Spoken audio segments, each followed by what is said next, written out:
Who else remember all of the content that you could find around the web that was made in Flash?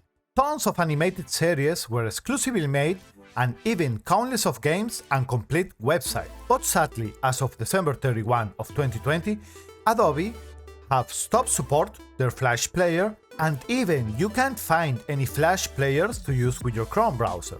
Well, my friends, times have changed and everything is moving to use HTML5 that is faster and uses less resources from your CPU, making it almost obsolete. But if you still have a lot of content and games that you still want to keep around and use, I have a couple of solutions for you. My name is Enrique and welcome to this tutorial.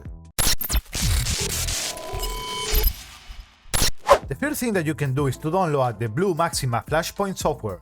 This open source project is a Flash player and a web archive combined. You can download the software and use it to play over 70,000 Flash games and animations from their archive on your PC, or even at your own files. There is no browser required, and as it's open source, it's free to use.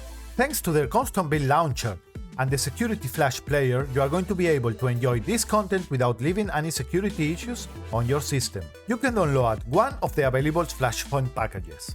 Flashpoint Infinity, that you can download it right here, which will download games as you want to play them. So you don't need to have all the games and animation that you don't really want to have taking space out of your disks. And right here is the Flashpoint Ultimate, which is 478 GB at the time of recording this, and this contains the entire archive of Flash games and animations that Flashpoints have on their site. A secondary option will be to download Ruffle Flash Emulator.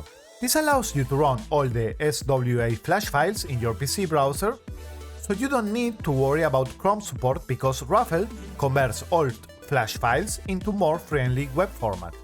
The last one, and not really recommended, is to download the unsupported Flash Player Protector Contact Debugger from Adobe itself, or from another places in the internet, for example like Softonic.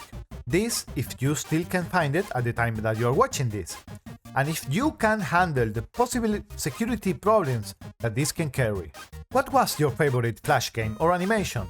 Let me know in the comments, guys. Thanks for watching, and if you enjoyed the content, drop a like for the YouTube algorithm, and if you are new to the channel, a subscriber will always be welcome. Now, my friends, like always, see you on the next time. Bye bye.